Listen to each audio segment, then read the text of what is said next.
I'm Miwa Messer. I'm the producer and host of Poured Over, and I have been reading Claire Messud, for a minute or so, and I've been so looking forward to this conversation. The new novel is This Strange, Eventful History, and I want to make sure I get that title right because it is so good.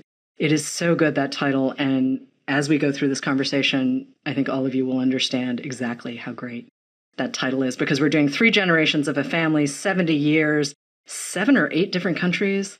I think 8 with Switzerland, but we'll get into that as well. There's so much great territory and terrain to cover in this book. But Claire, thank you so much for joining us today.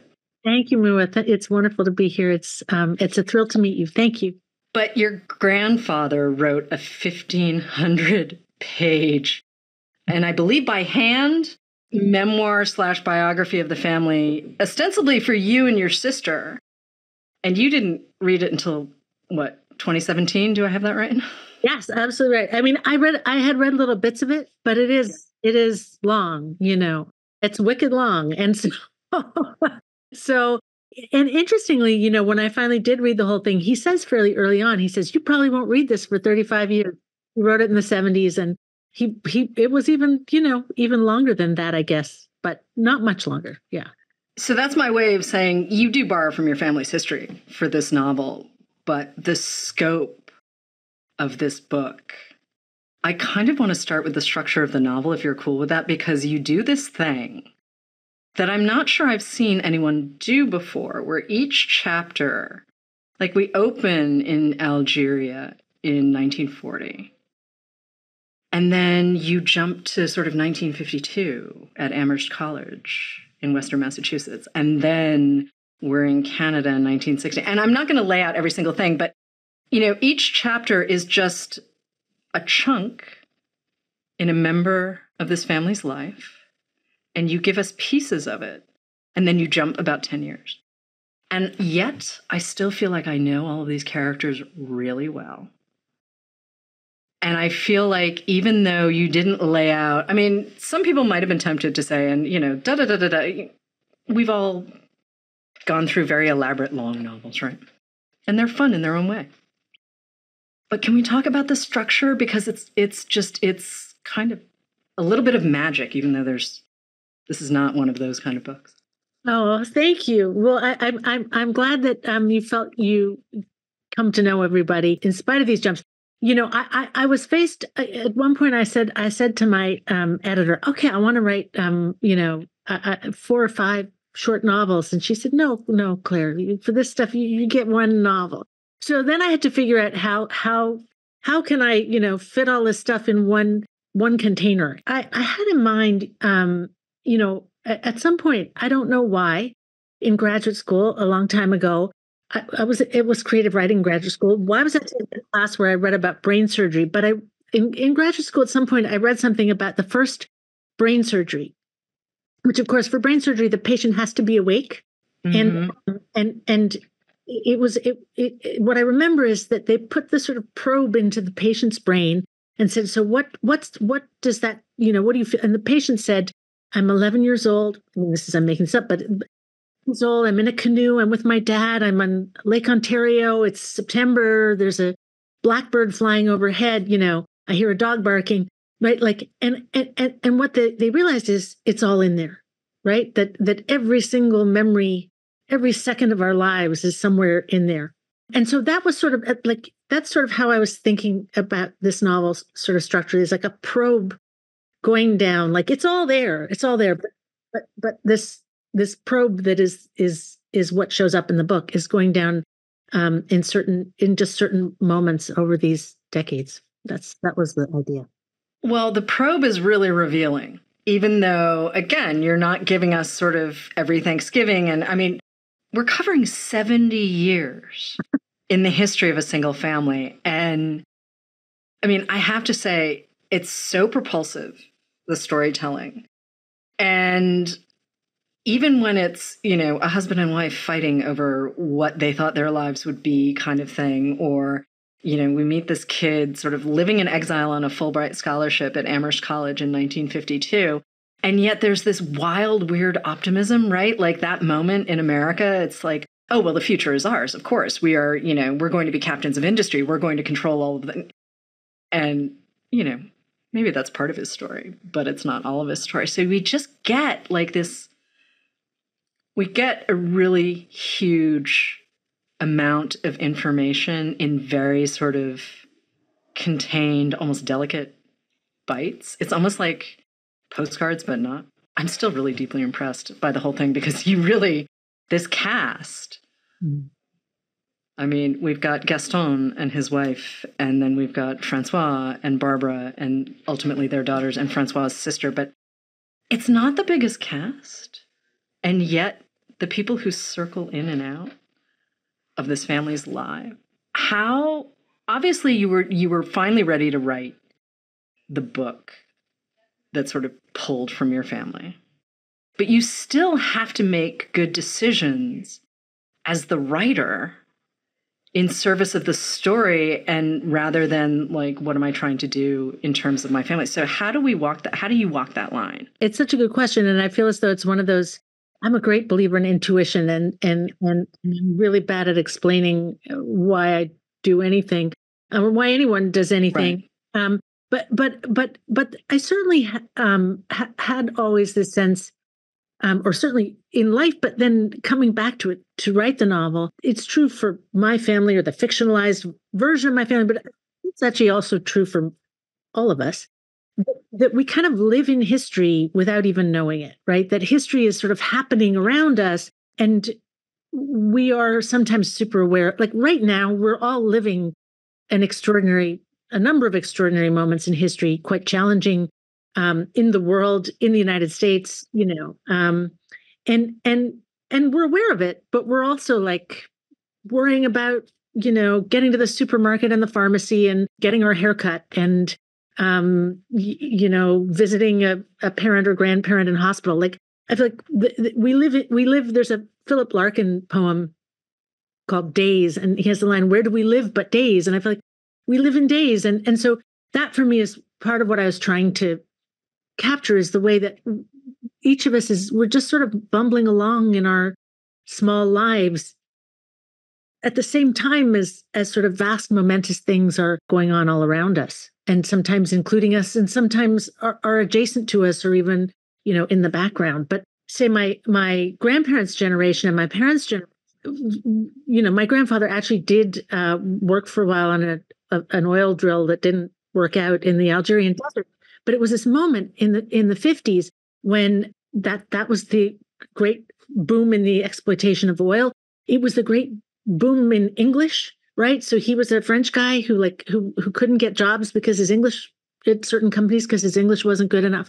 But then also when I was reading family letters, I discovered it's in the novel. There was what they called at the time 1,000-year storm in February of 1953 or January of 1953 that hit England and the Netherlands sort of right in there. And I suddenly realized, okay, all of these things like the oil, the English language, but also the beginnings of climate change, the result of all the things that are now so much part of our lives in good and bad ways, were already they were beginning in that, or maybe they'd already begun, but they were underway then.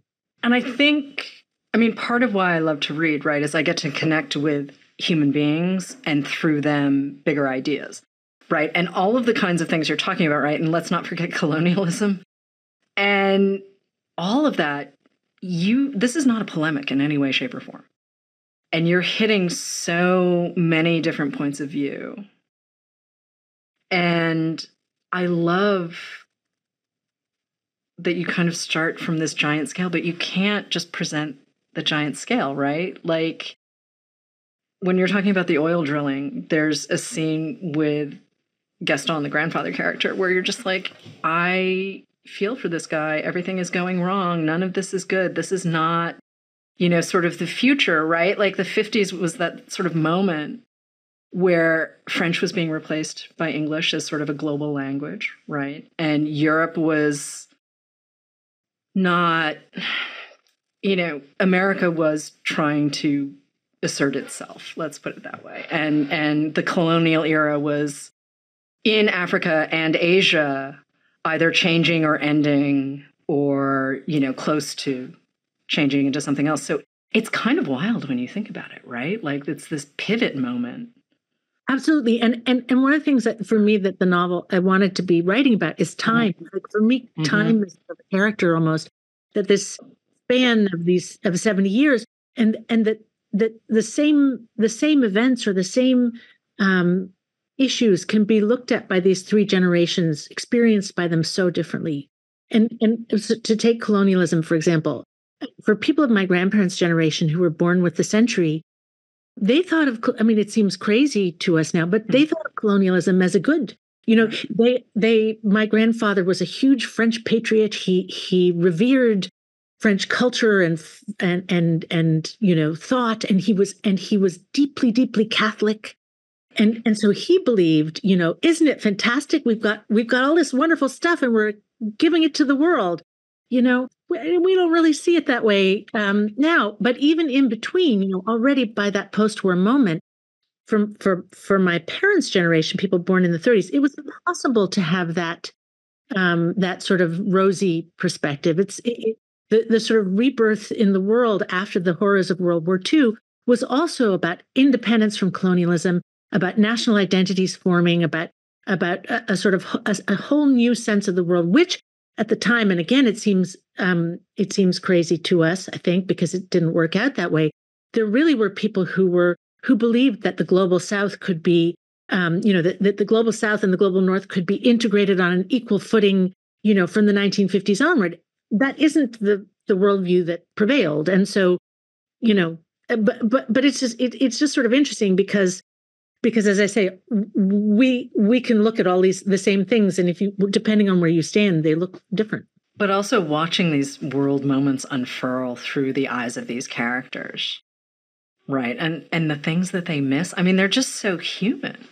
All of these people, and I'm thinking of Francois' sister Denise, who ends up being single in a place where women are, they're valued less when they are single, and she has a complicated life and falls for the wrong people and all of these things. Never loses her faith, never stops smoking, never stops drinking. I mean, she sounds a little Marguerite Duras. Like Denise Marguerite Duras. But also very much a product of her time. And the way shame sort of threads through as an undercurrent. Gaston has things that he absolutely believes in, but then there are pieces that he just really doesn't ever want to talk about. Like no one in this family ever talks about the Algerian War, ever. Well, and that's not unusual for families that have been through any kind of epic event like that, right? Like there are plenty of people who just will not talk about a traumatic event. Absolutely. And I think there are all sorts of ways, all sorts of reasons for that, and ways for that, ways that happens, right? There's the trauma of a war, but then there's also the recognition, whether you accept it or not, that the wider world, sees you as on the wrong side of that. Right? So if you're colonial, it's hard to go around saying, it's been really tough for me. I'm that isn't the view in the world of that situation, and in that generation, the sort of generation of Francois and Denise, they respond completely differently. And there was a French expression, tourner la page, just turn the page. And he really turns the page. And his sister somehow can't fully do that, and also can't fully separate from her parents. But I also think that in that post-war time, it was a sort of widespread idea that you could turn the page, that you could put the past behind you and not carry it with you. And certainly when I was growing up, I had friends who were the children of Holocaust survivors and so on, whose parents never spoke, never said anything about it. Other traumas that people didn't speak of them. And I think, we've come in the 21st century to realize that doesn't make the traumas go away, So I think we have a different understanding now of how perhaps to approach those questions. But also I'm thinking of something, and I want to focus on the men for just a second, because I think sometimes it's easy when we're dealing with with a woman of an earlier generation, that gendered stuff comes into it in a way that doesn't necessarily need to, but product of time, right? But Gaston, for instance, grandpa, right? First generation, first character we meet, and his son Francois, who ends up going to college in the States. Gaston is always very clear. I am French. I am Catholic. And there, he can live anywhere. Anywhere is home because he has this very strong sense of self. He has his wife who he adores. Their marriage is sort of legendary in the family, right? No one will ever have a marriage like grandma and grandpa. They are the ones, pedestal, pedestal, pedestal. And Francois is like, how far away can I get from this? So he goes to America. No one in the family's ever heard of a Fulbright scholarship. Goes to America, becomes Frank for college. And I had a moment, I was like, please let him keep his name. Please let him keep his name. Please don't make him Americanize his name. Just let him have his name.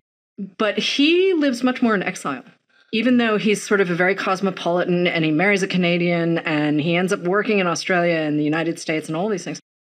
And in a way is more cosmopolitan than his father and has more opportunities than his father.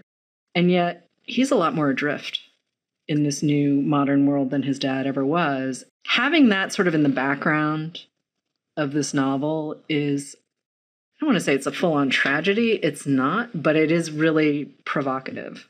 I mean, one of the things I would say about Gaston, the older generation, he, and I'm speaking about the fictional character, but I'm also speaking about my grandfather's experience. He came from a very humble background. He had a single mom and no money, and the French education system did really well by him. And he managed to achieve an American style, experience of social mobility on account of the education system.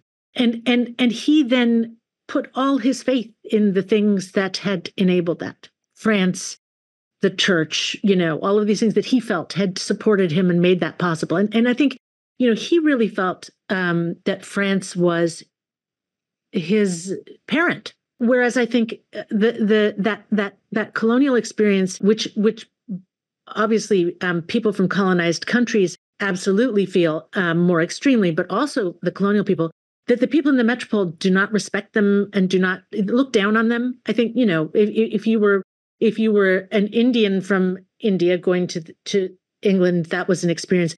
But I think also if you were of British descent who grew up in India, you had that experience when you went to England also, So that sense that is the homeland, the supposed homeland, actually home? I think that's a big difference between Gaston and Francois from the beginning, is that Gaston is, very pro-French and Francois is very ambivalent about it.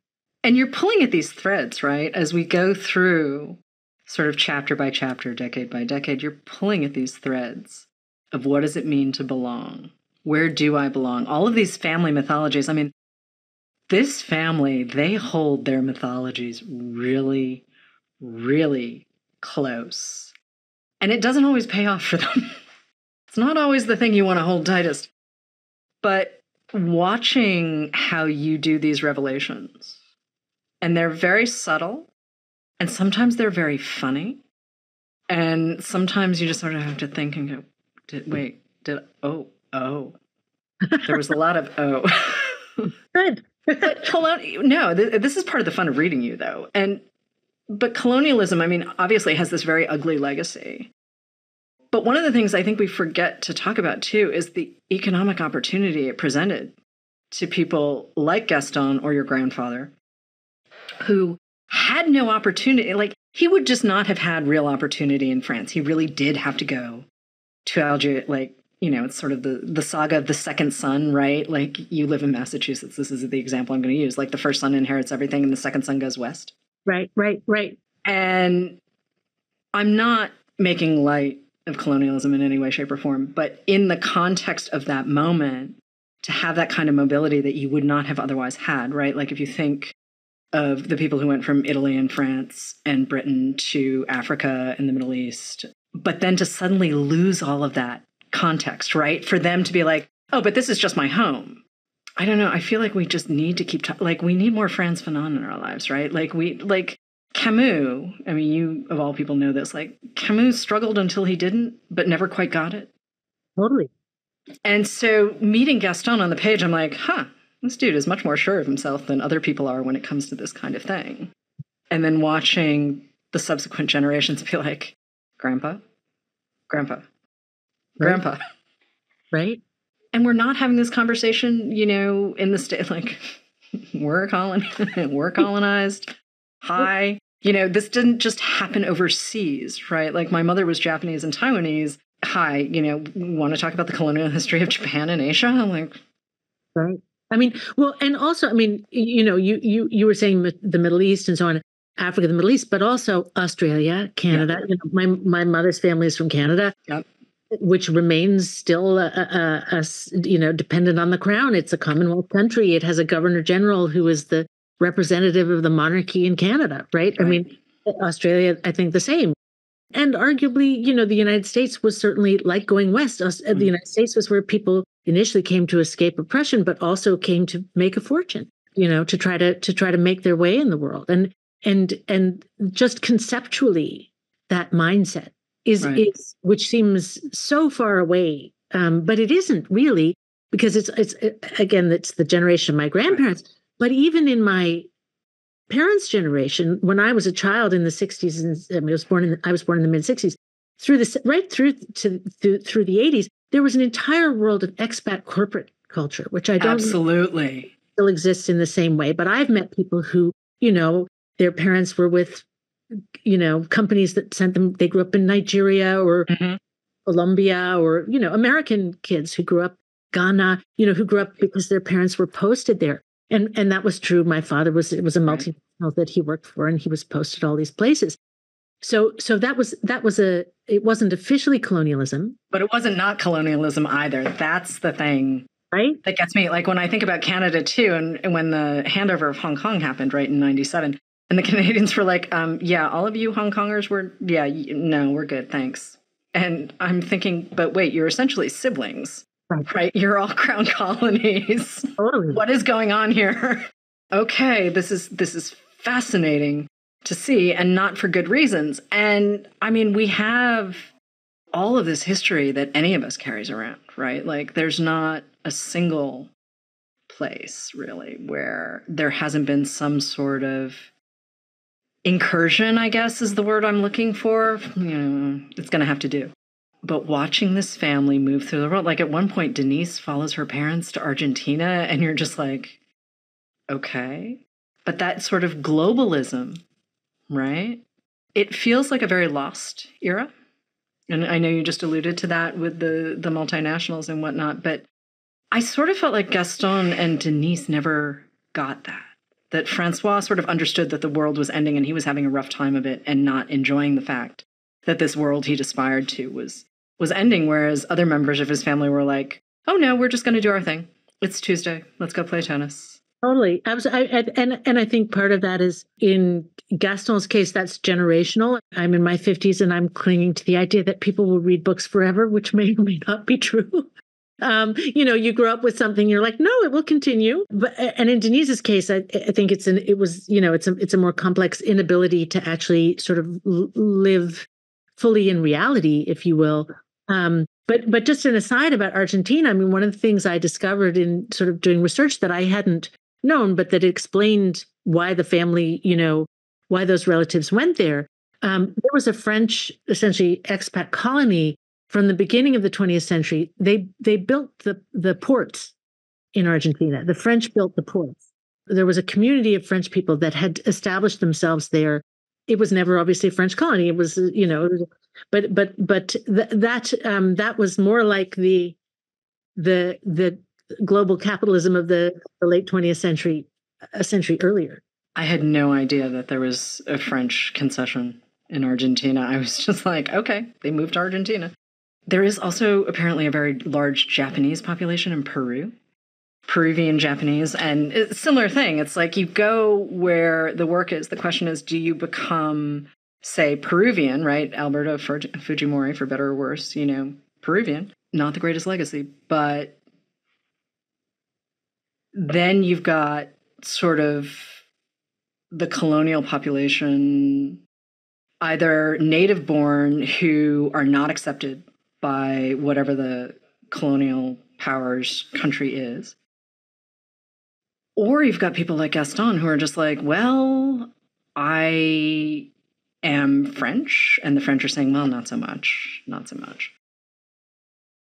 And then we've got this entire new generation in Francois and ultimately his children, Chloe and Lulu. And Lulu ends up living in France. Chloe ends up living in the United States. And everyone sort of scatters to the winds.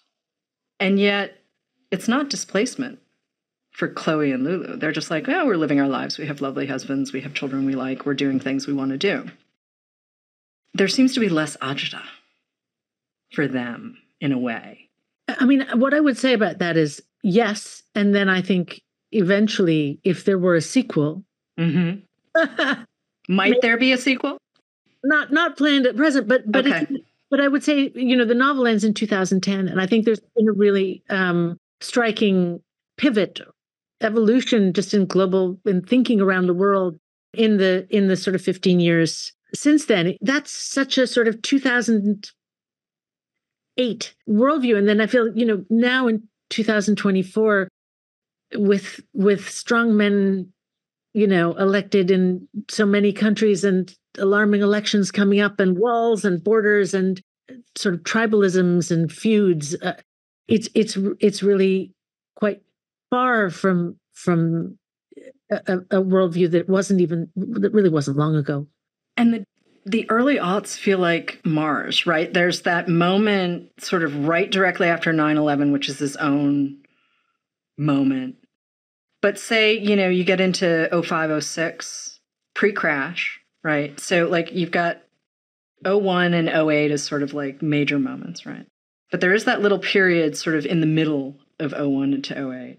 And then call it 10 onwards. But the amount of change and the rate of change, the speed at which things have changed is really outrageous. We've never really seen anything like that in our lifetime. Like the difference between the 70s and 80s was in some ways huge because of social change, but still financially it was still, there was the gas crisis. But it feels like we've gone from 0 to 60 in the culture in a way that we had not previously. And we've seen like the 60s were not a small thing. And yet here we are going, the 60s, what was that? It may as well have been 100 years ago and not that long ago. 50 years ago. But it's really true. I don't know if you read the Fintan O'Toole's book about Ireland that came out a couple of years ago, which is, he starts with the year of his birth, which I think is 1958, a time at which something like half the people in Ireland didn't have indoor plumbing. I mean, by 2015, it's a sort of global powerhouse or European powerhouse. Well, remember the Celtic Tiger? Remember that? Yes. Who saw that coming? I mean, because again, like just thinking about the people didn't have indoor plumbing, and I'm like, how did that happen in the Western world? Right. It was so, or if you read Annie Ernaux and you read about the world her parents grew up in, and even the sort of constraint and modestness of her upbringing, I mean, obviously she's a genius writer. It's a particular thing, but I think just generationally, that sort of sense of the smallness of the world that really in 1950, as you say, then it was like a rocket ship or something, in the last 20 years. But the rocket ship was taking off, I think, from the end of the Second World War onwards. One of the things I always like to think about when I'm reading, too, is how much our art represents and reflects who we are and where we are and how far we've come. I mean, especially if you're reading something, when you discover a book you loved when you were younger has not aged well? Mm. There's some stuff that hasn't aged well.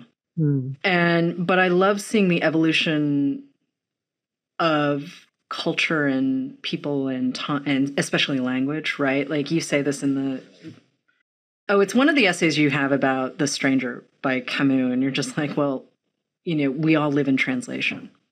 Every one of us lives in translation. We translate between experience and language to language, region to region, all of these things. But every single one of us lives in translation. And I love this idea. And I think it's entirely what this family is doing. Every single member of this family, even in context of their own spouse or their own child or their own parent or sibling or, what have you.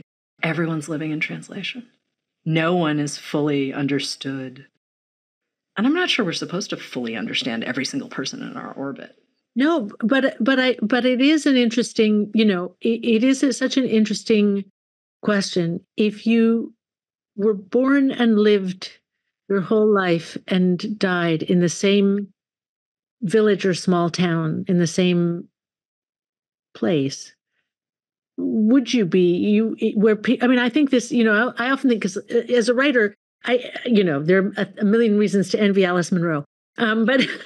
But a small one among them is that she knew her world to bedrock. She knew everything about it. And if she was writing a character, you knew that she understood the grandparents and great grandparents of that character and what the land they lived on looked like, and what part of Scotland they might have come from before, and that type of profound knowing is now pretty rare. I think we live in an era where almost everybody moves, either within countries or between countries, and we have a much broader range of acquaintances and experiences, and so that sense of being always in translation is pretty well universal, and I feel like it's just the way the world now is. But it's weird to think. I think it wasn't for centuries. That wasn't so.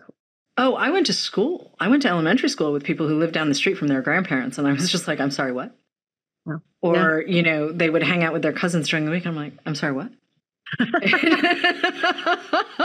And I grew up in this sort of same place and whatnot, but my experience of family was very different from some of my classmates. And you grew up sort of in a very sort of peripatetic, Canada, Australia, the US. You were pretty much everywhere for a bit, but you've been very much settled for a while now in Massachusetts, in Cambridge. And how much of that is Cambridge's home, right? I'm assuming there is some affinity for the idea of home being that place.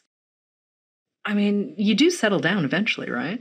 It's interesting because my husband is somebody who grew up in a much more sort of rooted way, and I think it always wanted that. And so, yes, it's where our kids have grown up. It's not where our daughter was born, but she has no memory of anything before that. So effectively, it's her lifelong home. Although, like many people in their 20s, she's now in Brooklyn. But yes, so but it's interesting because I can see, that my sister, for example, has lived much more the way we lived growing up and has lived all sorts of different places. And London is the base for her family now, but there's been a lot more movement and still continues to be. I joke that when we were kids, my sister was the kid who always wanted to run around, and I was the kid who wanted to lie on the sofa and read a book. So I just found a life way of lying on the sofa. I moved to the Boston area and stayed put. But temperament is part of it too. Well, temperament I get, but I'm always kind of fascinated by people's idea of home, because I am one of those people who can be like, well, and it's partially because I had sort of a rooted existence. Even though my parents were split, like, you knew where you were going and what was going on. There was a routine to the whole thing, right? And now I'm kind of like, well, if I'm in a hotel, I'm in a hotel. Like, I can sleep on planes and trains. And I've met people who are like, well, I can't sleep on a plane. I'm like, how? How is that possible? I ask how a lot. Yeah, right? It's just... As you say, that's a perspective. That's a sort of almost it may or may not be a choice. It may be, as I say, maybe it's mental or something, but I'm somebody I can say, yeah, I'm like you. I feel like if you tell me I have to, move 20 miles and or move 100 miles or move to a different country, okay. Part of this strange eventful history for me too, though, is, so you do this thing that's not unlike Henry James, where you're doing sort of the emotional and psychological truth of your characters, right? Like that's my connection to your characters, is just that humanity, right? It may not be in the details, but like the genuine humanity of your characters. And when you're trying to get that emotional truth right. I mean, you do have a little bit of this carrying around your family story, obviously. I mean, there's some details if you've read the first part of the Kant essay collection, or if you've read Last Life. I mean, they're bits that sort of have percolated through the work over time. When do you know that you've got the thing that's the book we know, and you're not holding too tightly to what you know to be the historical record, right? Like when you're sitting in, and I know you mentioned intuition at the top of the show, but I do also feel like you've been doing this for more than a minute, and that there is a certain level of craft that goes into rewriting and sentence structure and cutting, essentially. I mean, I feel like there was probably more of this book, and then you went back and said, I sort of want to play with a different thing, because it could have been a really different book if you had stuck really closely to the idea of this epic family saga. Yeah, and there's actually, it's worth saying, there's a lot that's invented. And I mean, in certain places I've played fast and loose with historical facts, right, as well as sort of just events that happen or don't happen. But in some instances with things that you might look up and say, but that didn't happen then, that happened 3 years later, or, whatever. Not major incidents, not. I guess what I feel as a writer, is a fiction writer, we're always in service to the story, right? You're in service to the story and the characters. And I'm somebody for whom the story is determined by the characters. And I really believe that, we are who we are because we are where we are when we are at all the places that we've been. And each of us in this moment, you put me in the same, ask us the same question in the same moment, and we will have an answer, each of us determined by that sort of configuration of events that has and temperament that have brought us to this point. There is this thing, I think, that happens, for me at least, sort of like the plane getting off the ground, where things become fictional. And it can be a little way off the ground or a huge way off the ground. That's not what matters. What matters is that there's some space, that there's some space, and that the characters become themselves, whatever they're based on. I've taken latterly, because this is the first time I've written a novel that has sort of autobiographical, significant I mean, it's not. I guess there's significant biographical elements because it's mostly about other family members, but that is really drawn clearly. And I think talking to people about it, it's hard for people. People say, is it fact or is it fiction? Is it? And what I've been saying latterly is it's like papier mâché. So you have a coat hanger, and the coat hanger is in a certain shape, and then you're winding all this gunk around it, and then it's a different shape, but it's still a coat hanger, but it's this other thing too, and the other thing is what it ultimately is, and I think the novelness, that's what comes naturally to me, is to write novels, not memoir particularly, and so there's no way that people say, why didn't you just write it as a memoir? But I couldn't have written it as a memoir. The things that interest me. So to take just 1940, for example, my grandfather actually was in Salonika, which is now Thessaloniki, and he was actually invited to the Romanian consul's house for a party, and he did actually go, and he writes in his memoir about 3 sentences about what happened there. And then, I make up what he was thinking, and I make up what they said, and I make up what they're wearing, and I make up, I make up their names, and I make up all kinds of stuff. But I'm like I think of it as serious play. I mean, I'm like a kid with with Lego, or Minecraft, making a world.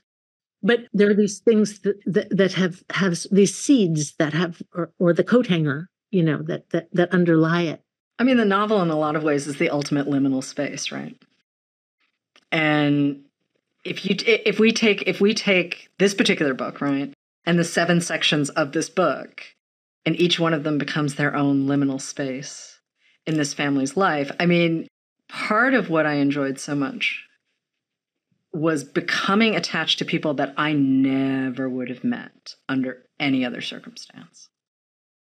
And yet there's enough overlap. Like I can fill in the gap, and I was filling in the gaps, and I wasn't actually fact checking things that happened, but I'm like, right, I have a basic understanding of X, Y, and Z because I've studied history, or I've just read a lot, or whatever, but also just watching Barbara, for instance, Francois' wife, figure out that like she kind of doesn't, she's not okay with her lot in life. I mean, here was this wonderful, mysterious guy who she meets at college and she's thinking, oh, this is going to be great. And then essentially she moves back home with her mother. She's like, my mother needs me. My mother needs me. And her husband's like, but wait, what about me? And she's like, no, my mother needs me. And watching someone like her, and we see her complete evolution, obviously, throughout the, and I'm not going to spoil anything. You know, at one point they're in Australia and her own mother comes to her and says, why are your children afraid to tell you about dirty sweaters? I'm like, oh, was not expecting that. It's all of those little details, right? Like those are the things that drive where we are and our understanding of our place in the world. Is like, why won't you tell your mom about the dirty sweater? Right. Well, and I feel as though that, you know, that's, in my mind, that's also about their mother, Barbara, and her mother's longstanding friction, you know, as much as anything else. And I guess for me, you know, one of the things about this, about working on this book was seeing, you know, we live in families. Our parents are always our parents, and whatever it is, we're seeing them from that angle. And so trying, and I think for me, and I hope in the novel successfully, to see these people just as people, right? To see them not as my parents, or in the novel as Chloe's parents, but as you know, these people leading their lives and just bumbling along the way I bumble along, you know, the way we all do. And that for me was sort of a wonderful experience, you know, as an imaginative experience to try to try to enter those lives without all the baggage that in real life I might have. Well, and also the idea of serious play, you just mentioned that. I mean, I feel like there's a lot of swing in these sentences, and there's a lot of swing in the narrative, and I mean that in the best possible way. It's just, even when the story, there are moments, I mean, it's life, right? Like, you can't have just good stuff. There's a looseness on the page in the prose where I'm just kind of like, oh, I see what you're doing. You're clearly having a really good time with all of this. The Woman Upstairs obviously garnered a lot of news, and lots of people, you know, connected with that. The Emperor's Children, sort of, some people, that was the '06 novel. Some people think, oh, yeah, that was the book. And I just kind of feel like, oh, wait a minute. This feels like sort of a new era for you. And not that those didn't have their moments of like the super sly humor that you sneak in, which is part of the fun of reading you. But this feels different. And I'm not sure it's just the construction of the book, but I also just feel like there's something going on in the craft of the writing that just, I don't know if it's looser or if you feel that way, or you're just kind of like, no, I was just ready to write this book and here you go. I mean. Thank you. I mean, I take that as a compliment. It was perhaps a neutral statement, but I take it as a compliment. But I think several things. One, for me, the evolution of the novel, like from the beginning to the end, is sort of, I think of it in my head as a move to the interior, right? That the earlier sections are sort of more, for me at least, you know, a more kind of staid narrative with less riffing, and that then it just becomes. I haven't sort of algorithmically looked at it, but like in my head, that it becomes looser as the culture, if you will, becomes looser, and the interior experiences become more and more central to human preoccupations, to our preoccupations. That was sort of the idea in my head, at least. And I also feel like, it's a funny thing. I tried. I've always loved a long sentence. It's just a thing. Like I'm like, what can you fit in, and how can you? It's like I'm the person they get to pack at our house. I pack the car for the vacation. Like I can get. You think you can't get that suitcase? I can get it in. Like I'm that person. So there's always been that, and I realized that it's sort of at cross purposes to the sort of movement over the last 15 years of language and style in our culture. And I tried in The Burning Girl, I tried really hard to like keep it, keep it sort of tight and maybe leaner. Uh, And then I just with this, I was like throwing caution to the winds. I was like, it's just I'm just gonna be me. And that's, that's you take it or leave it. Like I think it works. I really think it works. And again, I wasn't expecting to fly through a book like Strange Eventful History because, I mean, I had the rough outline, right? Like I knew family saga, I knew multiple generations, I knew chunk of time. I don't think I had the 70 years coming out of the gate, but it just moves. I never once felt like I was in the weeds in detail. Or like, we'd meet Denise here and then we'd meet her 10 years later. And I'm like, wow, some stuff happened to you. And then you would sort of dole it out. Or, Barbara or Chloe or Lulu. And certainly Francois has sort of this epic scope. I'm really hoping people come to this novel with just like an open mind and an open heart and just let themselves fall into the story. And again, I love this device of the 10-year jump between chapters. So good. So satisfying. But can I ask what's next? That's a good question. So right now, there are a couple of smaller projects. I a collaboration with a painter friend of mine. So and now for something completely different.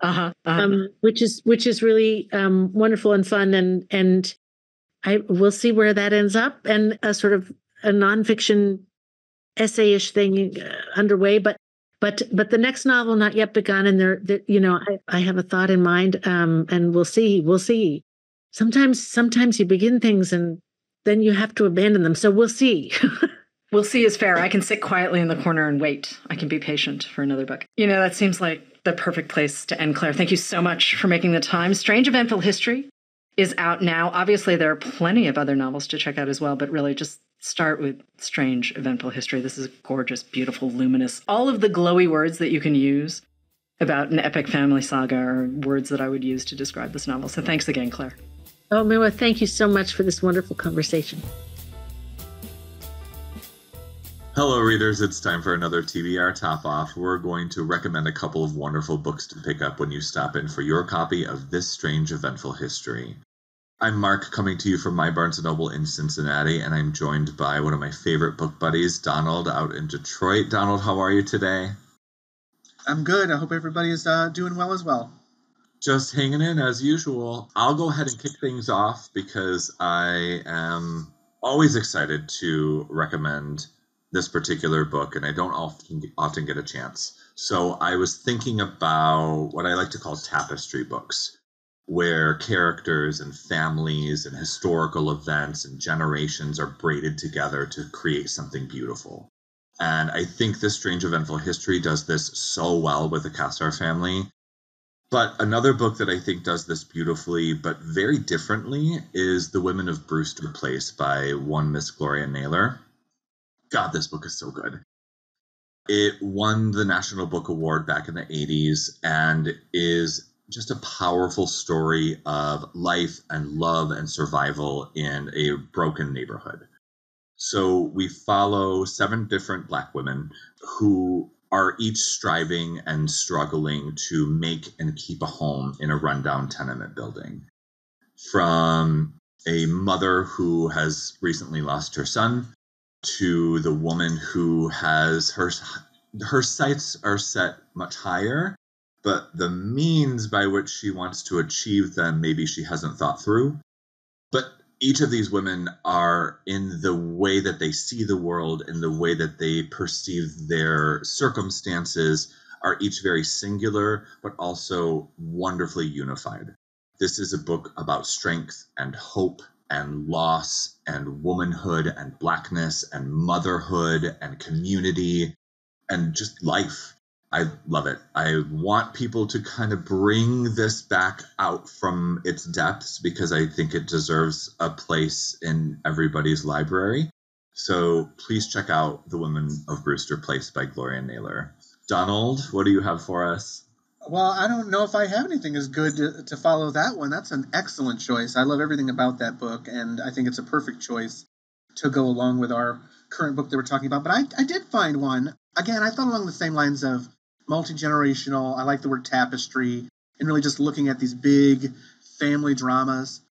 And the book that I picked is The Guest Book by Sarah Blake. It takes place during clashes between societal issues, race, cultural impacts, and the differences that people share. But one of the other things that I really love about The Guest Book is it's really rooted in trying to understand each character's emotional weight to the time and trying to show what each one is suffering through as much as what they should be able to handle, because they're, it's about a rich family, of course. And so a lot of preconceived notions of what it's like to be rich, what it's like to be poor, what it's like to be white or black. And I think that this really helps show that there are flaws, but there's also goodness in all of these people. There's also some really good quotes that I think really works well with Claire Messud's book. And one of the quotes from The Guest Book is, "War, plagues, names upon tombs tell us only what happened, but history lies in the cracks between."